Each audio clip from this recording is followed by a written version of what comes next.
Hello and welcome to lesson 1 of section 3 of the Grow Your Own Marketing Strategy course, and now we're going to start on to building the actual marketing plan. So let's crack on. So what are you going to learn today? Well, you're going to learn how to build a marketing framework. Now this method is based on Google's moment of truth theory. And the aim is really that when it's complete, or when you've done it, you will know what messaging you need to put in what media at what time. Okay, essentially the basics of the marketing plan. In addition, you'll know what your sales team and after sales team should really be doing. Now, I stress that this is a slightly longer lesson. This is quite intense, but it's the absolute core of what you're going to do and what this whole course is about. In fact, everything really pivots on what you're going to learn in the next 30 minutes or so. So we're going to start off by just covering off exactly what Google considers its moment of truth theory. It's a short video. It's only about 1 minute 43 seconds, and if you want to find it yourself at some other time, there's the link, or just search in YouTube Google's moment of truth theory, or ZMOT. That's Zulu Mike Oscar Tango. So let me just get on and play the video. Marketers have been using a three-step mental model of marketing for a long time. Stimulus, like developing a TV ad.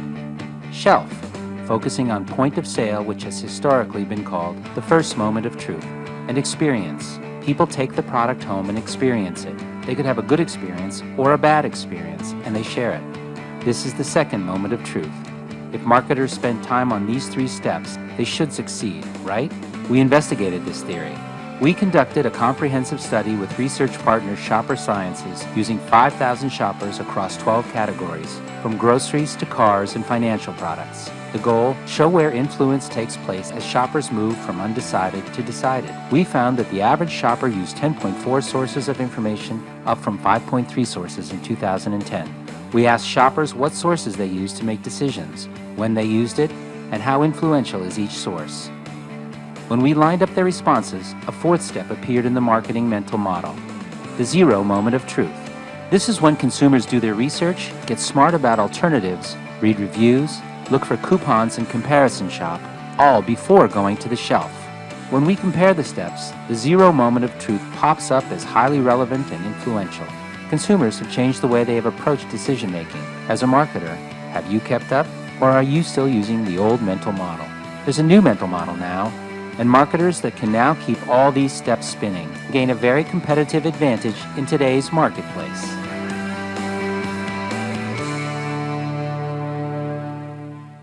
So there we go. Hope you enjoyed that. So let's just look at that now in a bit more detail. So as you saw in the video, it covered off a lot of things, but essentially it said you can split your customer's journey into 4 stages. Okay, and they were stimulus and awareness, then zero moment of truth, which is where they do your customer does the research on you.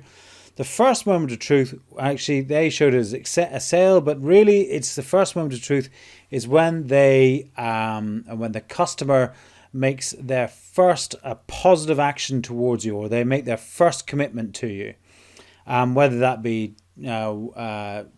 walking into your shop, or it could be when they download a PDF or book a call, or whatever it may be. It'll become a bit more clear as we go through that that's quite shiftable, depending on your business, depending on your business aims. But for the moment, just don't think of it as necessarily as a sale. Usually is, but that first moment of truth is when they make that first commitment to you. And the fourth point that Google made was that second moment of truth, the real experience of that your customer received by their entire interaction with you up to that point. Right down to the after sales, and did they get what they were expecting and looking for. But what Google didn't touch on was what's now known as the ultimate moment of truth, and that is essentially what they tell their friends, what they're willing to put their name to. Just as a slight aside there, it is much more difficult to get a positive reaction or a positive share or recommendation from a customer than it is a negative one. And that primarily is because people are trying to subconsciously protect their own social proof, their own social standing. So, for example, if I've just bought a Lexus and a friend comes along and asks me and says, "Hey, Guy, how's your Lexus going? And did you enjoy it?" Now, if I say yes, it was fantastic and I love it, it's the best car I've ever owned, they may well go off and buy one, and they may not have the same experience as I did. At which point, I feel, or they may come back and blame me. So I'm feeling that there is a risk that I may get blamed for them spending a significant amount of money on something that doesn't work for them, that's out of my control. Whereas if I give them a negative one and they go ahead and buy it anyway and have as good experiences as I actually did, then they come back and say, "Oh God, I'm sorry about the experience you had. My experience was great." At which point I can go, "Fantastic. I'm glad you didn't get the same Friday afternoon car that I did."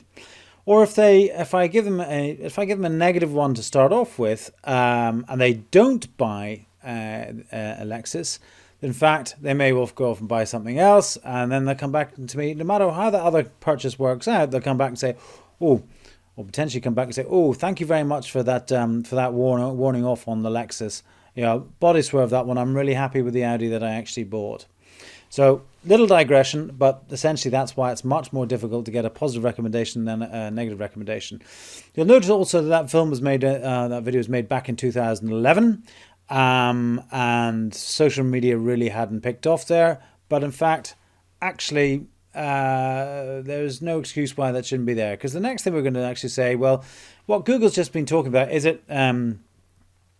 this anything new? Not really. Humans are the same, and it's just the media has changed. Whether you were selling wagons, wagon wheels, as in the wheels on a wagon, 400 years ago, or Bronze Age tools, in fact, actually, the sales process was pretty similar. It wasn't something that Google invented or discovered in 2010. It's been around for thousands upon thousands and thousands of pounds a year. As I said, Google didn't mention the ultimate moment of truth, and bear that in mind in the back of your head. So, with that basic understanding in our head, let's go and try a little exercise. And if you feel you want to watch the video again, just to get a handle on it again, just go back slightly, rewind slightly, and watch that bit again. All right, so let's move on and start building into our marketing framework. Now, to do this, we're going to do it as usual through an example, a real live example.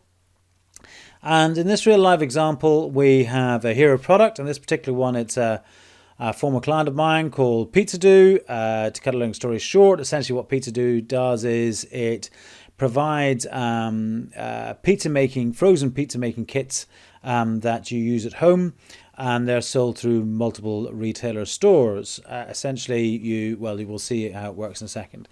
The other thing we need to talk about also is our hero personas. So remember Debs Pryor? Not only is she a solicitor, but she's also a mum of two, which I think you probably remember that we mentioned in our customer persona in the last section.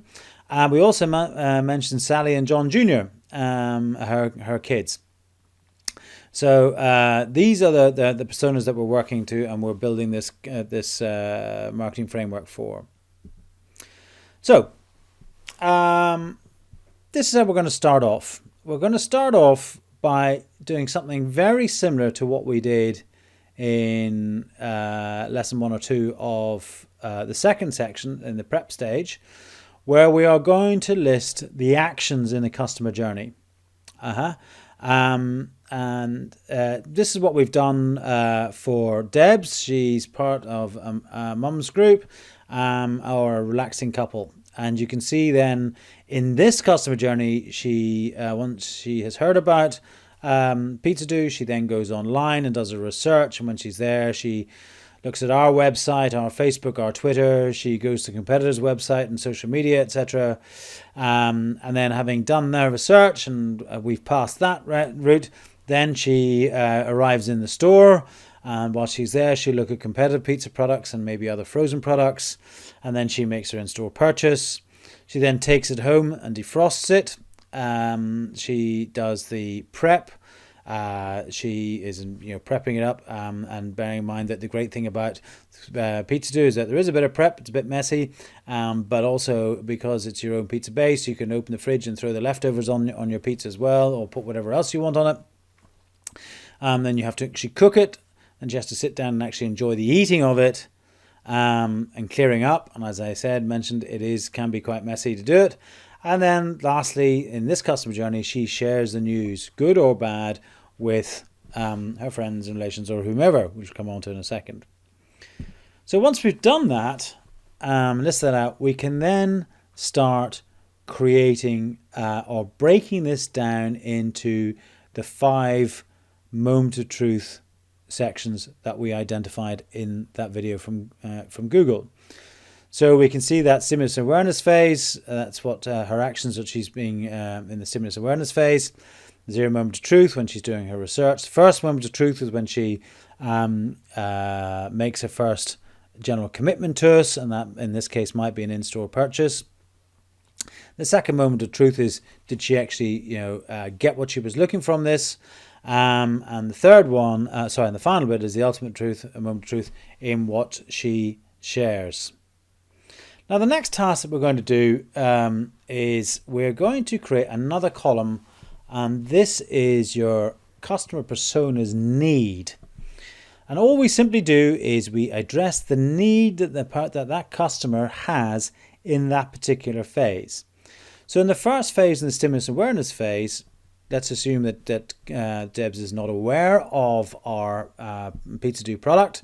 But she has just a general need at that point to feed her kids. And there may be a secondary need of producing something that's different but simple. So at this stage, she has, as I say, it's not a specific need to the pizza dough product. She just has a general need to feed the kids, preferably with something simple but different. In fact, if we persuade her to come and join us in the 0 moment of truth and go and do some research on us, in fact, her needs have changed. This is really critical. Her needs have changed in this second phase. At this point in this particular customer journey, her needs are: she needs to find out whether it's tasty, is it nutritious, is it easy and fun, is it good value, and is it free from, bearing in mind she's going to give it to her kids, so is it free from e-numbers and preservatives and all that sort of stuff, or as much as possible. So we convince her of those, and she's happy enough with those, and then she goes into that first moment of truth. In this case, it is a purchase. But before she makes that decision on that first moment of truth, her needs have changed yet again. Now, they may not have changed as much as they did between the first 2 phases, but they've definitely changed again. So this time her need is that she's still interested in the taste, but she's probably more interested in the value at this stage, or the price. But she also has other extraneous things working on at that point, that the kids are nagging. This needs to be easy to find and easy to grab. So those needs to change. Now, when she gets it home, funnily enough, needs a change. Now it needs to be easy. She needs further ingredients. Well, you can eat it by itself, but it's much better with other ingredients. The kids need to enjoy it, and they need to say enjoy it when we say not just enjoy the food itself, but they need to enjoy the experience. And one of the things that we were pushing is that this was very good for family bonding. It needs to taste good, and the whole palaver needs to be worth it. And finally, we want her, or she wants to have the need to be able to say, that was great, and gain social proof by telling everybody about how wonderful that was. Now, let's just quickly go back here a second. That you'll see back in the actions column, the word defrost, we have this big splash mark around it. And the reason why I leave that in there is it's because it's actually a really good example of another reason why you should be doing these customer journeys. When we were doing this, originally, when we took the client on, It seemed really easy, and this is very easy. It's just a marketing project, probably supported by some point of sale. But in fact, actually, when you go through the customer journey, you understand that after the sale, there's an issue. That is, in this case, it needs to be defrosted. You can't defrost it in a microwave. It has to be defrosted. Well, you can, but for the dough to take, one of the really nice things that makes it really tasty is the dough, and the dough needs to be defrosted properly. It's blast frozen to start with, but defrosted slowly. And that you have to do over a period of 6 to 7 hours. And that in fact, actually, this then had a real implication on the customer journey here. And it took us a little while to solve it. The way we solved it in the end was actually to produce fridge magnets in the packaging. So that when little Johnny said, "Oh, mummy, can we have pizza do?" and she'd say, "Well, I'm terribly sorry, we can't have pizza do now. But if you put that fridge magnet on the fridge, that mummy will remember in the morning to take it out of the fridge and defrost it during the day, and you can have it tomorrow evening." So anyway, just that's again digress slightly. So it means that in fact, actually, just on that, to solve that issue wasn't really a marketing problem to start with. It wasn't considered a marketing problem. It certainly wasn't seen to be an advertising problem. So if your sales and marketing campaigns stop at the point of sale or when that purchase is made, you may well be missing a significant trick. And I'll come back to that again in a couple of minutes as to why that's so important. Okay, our message is the next column. So what we're doing now is understanding what messaging we want to get to Debs to answer each of these needs. Okay, and how we get to that message. One of the things I need to say is that when we say the message here, these don't have to be the exact words that are used in every communication with somebody when they're in this particular phase. It's the general messaging. If you want to employ a copywriter or you're a great copywriter yourself, then you can change them and all that stuff. But this is at the moment, this is just about the basic messaging that we want to get across, and that messaging is made up of a mixture of their need in that phase and the value proposition that we have at the top. Now you'll notice that we've kept the value proposition up here as very short and truncated.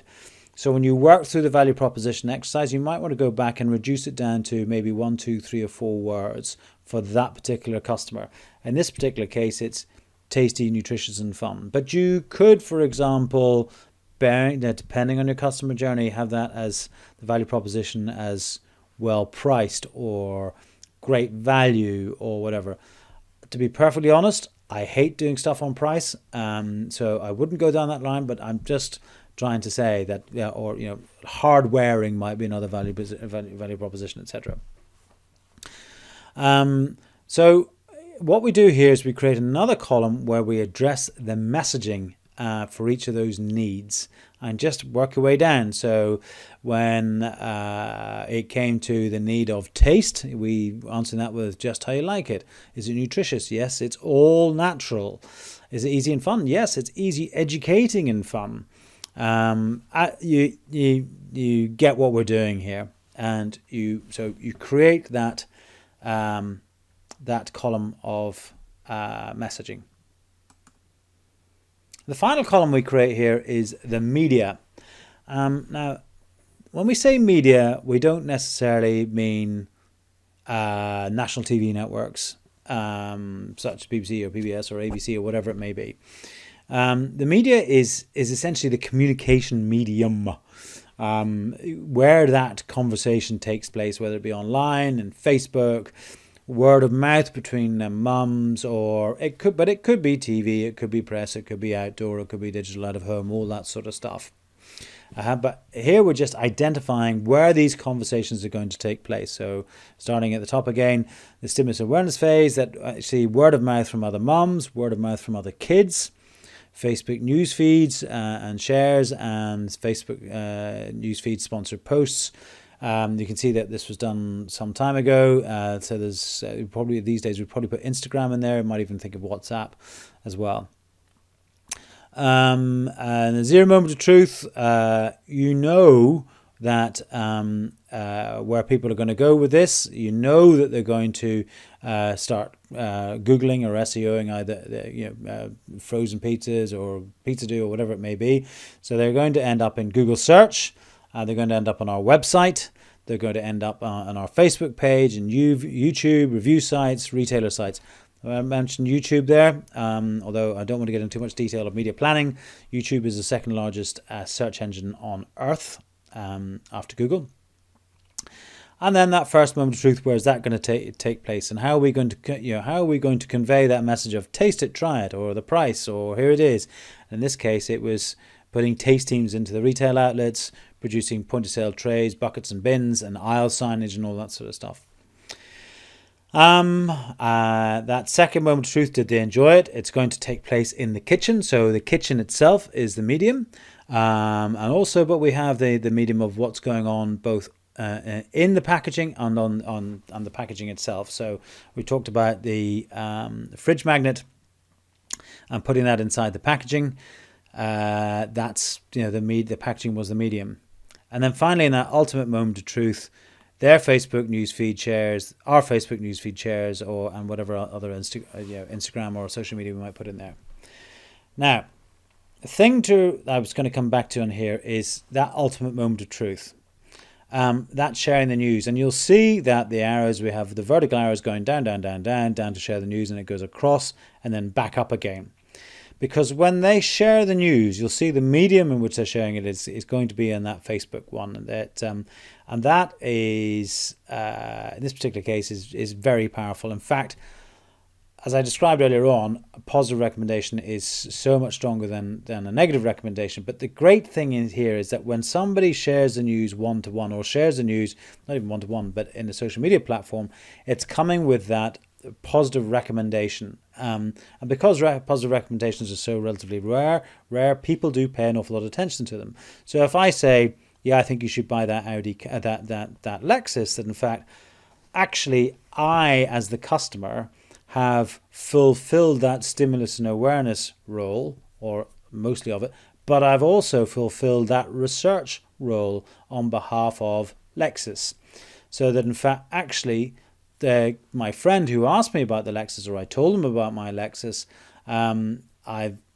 they've been stimulated and made aware by my comments, and that will actually take them straight through the stimulus and awareness phase and zero moment of truth, and probably arrive them at that first moment of truth, or certainly a significantly long way down through that zero moment of truth. And why is that so important? It's so important because usually the most expensive part of this entire exercise is the stimulus and awareness phase and the zero moment of truth. Certainly from marketing budgets it is, because that is where you're doing the advertising and you're building those communication tools such as the web and doing a lot of SEO and all that sort of stuff. So if you ever wonder why social media is so important these days, the effects have always been there, but the reason why it is worth spending significant amounts of money on your social media is because it saves you bucket loads of money in the stimulus and awareness phase and zero moment of truth phase. So, a couple of other points to remember about this is that time spent in each phase will vary. But customers will not miss out a phase in this process. So this is a linear relationship from top to bottom. So people will always start off in the stimulus or awareness phase, either where they became aware of your brand or product or service, or when they are stimulated to take the next action. And you can't go from awareness straight to first moment of truth. You will always do the zero moment of truth as well. Okay, in the same way as you can't do the first moment of truth straight to the ultimate moment of truth, because sometimes people will share and spread rumor about you, but frankly, the vast majority of them will have gone through that second moment of truth. I hear you screaming at me, well, no, surely they don't spend any time in the zero moment of truth on some products. So if you're selling Polo Mints or Sweeties or candy, for example, people say, oh no, they don't spend any time in that zero moment of truth. They do actually, they just spend a very, very short amount of time in it. So last time I bought a packet of Polo Mints, for example, I was standing in the gas station, in the queue in a gas station, and I see whatever sweets they were, or chips or crisps or whatever it might be. And I go, oh, do you want some Polo Mints? Do I want Polo Mints? Because I've been stimulated because I've seen the point of sale. Like, oh, do I want some Polo Mints? No. Or do I want the Tree Ball ones, or do I want the packet of chips? I'll go for the Polo Mints. Okay, that is still people doing the research in that phase. It's just that they haven't spent very long in there.